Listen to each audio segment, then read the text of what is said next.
Before we start, sa gusto po magpahula sa akin ng libre, just follow me on Facebook page, Bonum Magos PH, na may blue check. Ayan, once a week po ako nagpapahula doon ng libre. Minsan, Wednesday, or if hindi Wednesday, Friday or Saturday or Sunday po. Basta once a week. Ayan, make sure na nakapag-follow po kayo doon at masishare nyo po ang Facebook Live. So, abang po kayo sa mga postings ko doon sa Facebook page. Once a week po, libre po ang pahula. Ayan, maraming salamat.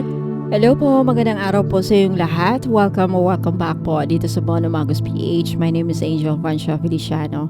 Now, in today's video, gagawa po ako ng manifestation ritual and you can watch and listen.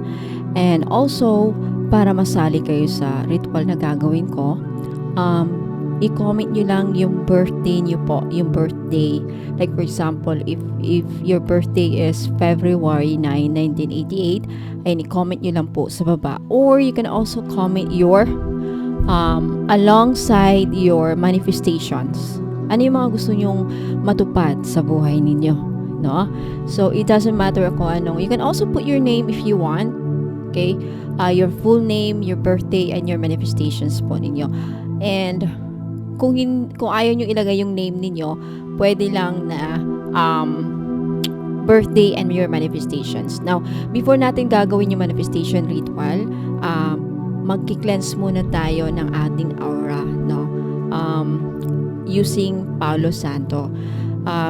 This pagsusunog ng Palo Santo is to clear the energy. Okay, unang-una sa lahat para maging successful ang ating manifestation ritual, i-cleanse muna natin yung mga aura, mga negative energies na pumapalibot sa atin. Okay. Ako na yung gagawa ng ritual. Okay.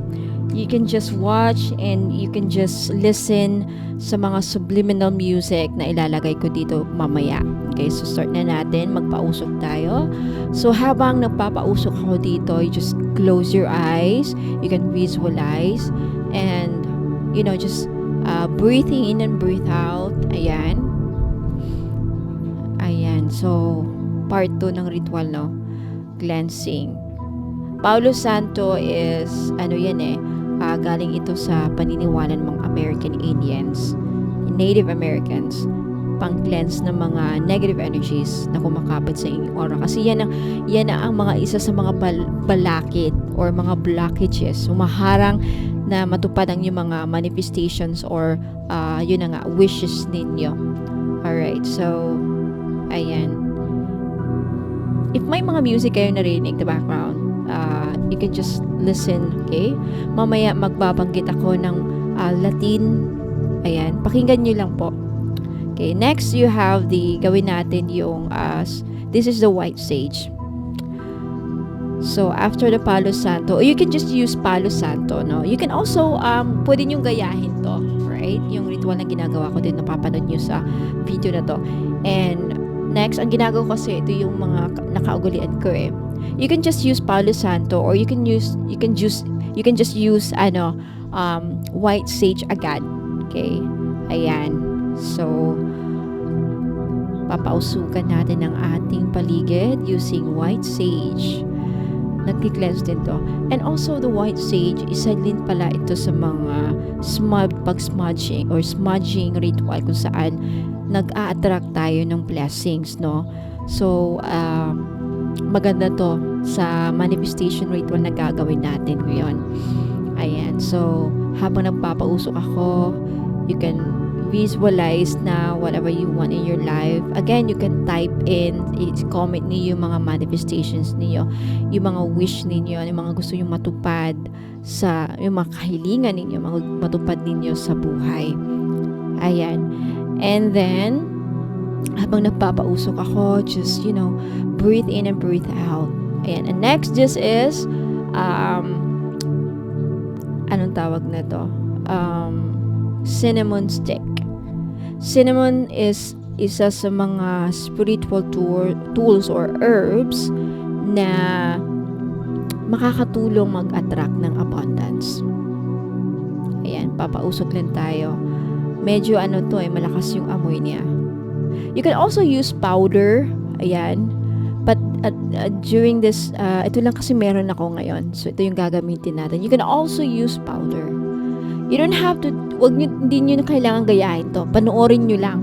Panoorin nyo lang kasi masasali kayo dito sa ritual na gagawin ko. No? Para masali kayo sa ritual, again, mag-comment kayo sa baba, your birthday, or your name, and then napaka-importante yung manifestations ninyo. Ano gusto yung matupad, mga kahilingan, mga wish fulfillment ninyo, mga yun na nga, manifestations. Ayan. And then, so, if may babanggatin akong, ayan, mauulit na yung gagawin natin. If may babanggatin ako dito na Latin prayer, okay, you can, kung hindi nyo kayang bigkasin, it's okay, pakinggan nyo lang, alright? You can also, pwede nyo ilagay yung mga, pwede nyo isama yung mga mahal nyo sa buhay. Isulat nyo lang yung pangalan nila at yung mga birthday nila, ayan, at yung mga manifestations nila. Alright, so, habang pinapanood nyo to, okay, magbibigkas ako ng prayer Latin. Okay, you can, if hindi nyo kayang bigkasin or gayahin, it's okay. Pakinggan nyo na lang. Okay? And if ever may marinig kayong music, it's part of the ritual. If wala, that means wala akong mailagay. But then, okay, so, ito na yung Latin prayer.